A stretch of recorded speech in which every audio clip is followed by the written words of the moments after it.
Welcome to Khyati connects. నేను విద్య. జగన్ ప్రభుత్వ హయాంలో వైసీపీ నేతల అరాచకాలకు అధికారులు వంతపాడారా?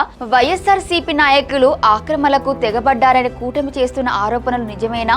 విజయనగరం గజపతి రాజుల ప్రైవేటు భూములను కొట్టేసింది వాస్తవమా? ఇప్పుడు కూటమి ప్రభుత్వం ఆ భూములకు వత్తాసు పలుకుతుందా? ఆక్రమణలు జరిగాయని చెబుతుందా? నాటి తప్పులను కప్పిపుచ్చే కుట్ర జరుగుతుందా? అప్పటి కలెక్టర్ ఆర్డీఓలను కాపాడేందుకు తెర వెనుక ఎవరు ప్రయత్నం చేస్తున్నారు? పాపమంతా నాటి తహసీల్దారుపై నెట్టేసి పెద్ద తలకాయాలను తప్పించేందుకు ఓ మంత్రి వద్ద పనిచేస్తున్న డిప్యూటీ కలెక్టర్ గట్టిగా చక్రం తిప్పుతున్నారా అనేది ఇవాటి పాయింట్ ఆఫ్ వ్యూలో చూద్దాం.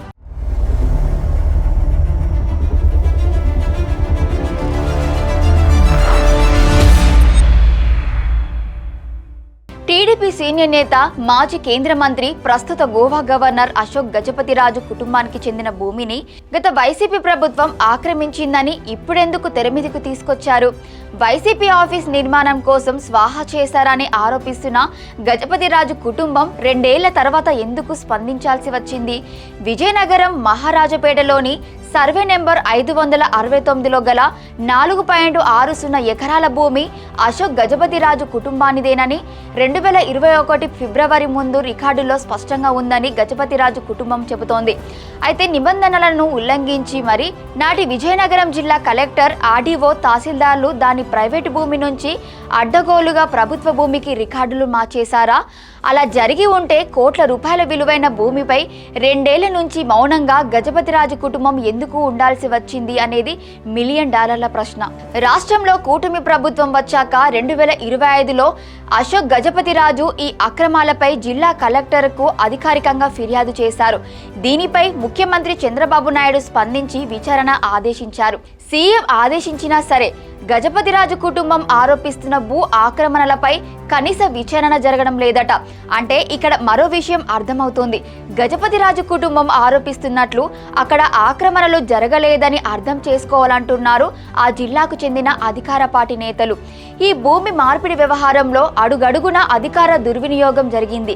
నిబంధనల ప్రకారం ప్రైవేటు భూమిని ప్రభుత్వ భూమిగా మార్చే అధికారం తహసీల్దార్, ఆర్డీఓ, కలెక్టర్లకు లేదు. కానీ నాటి కలెక్టర్, ఆర్డీఓ మౌఖిక ఆదేశాలు, వైసీపీ నేతల ఒత్తిళ్లతో తహసీల్దారు ఈ ల్యాండ్ క్లాసిఫికేషన్ను మార్చేశారని ఆరోపణలు చేస్తున్నారు. అయితే ఈ కేసులో ఉన్నతాధికారులను కాపాడేందుకు ప్రస్తుత ఒక కీలక మంత్రి వద్ద పనిచేస్తున్న డిప్యూటీ కలెక్టర్ రంగంలోకి దిగారనే ప్రచారం చేస్తున్నారు టీడీపీలోని మరో వర్గం. గతంలో రాయలసీమలో పనిచేసిన ఈ డిప్యూటీ కలెక్టర్ వైసీపీ పట్ల అభిమానం చూపించాడనే కారణంగా ఈ కేసులో తనను ఇరికించాలనే కుట్ర జరుగుతుందనే విమర్శలు ఉన్నాయి. సిట్, విజిలెన్స్, ఏసీబీ కేసులు లేకుండా కేవలం తహసీల్దారు ఒక్కరేదే అన్నట్లుగా నివేదికలు తయారు చేయిస్తూ నాటి కలెక్టర్, ఆర్డీఓలకు లైన్ క్లియర్ చేసేందుకు ఒక కీలక మంత్రి పేరును వాడుకున్నట్లు సమాచారం లీక్ అయింది.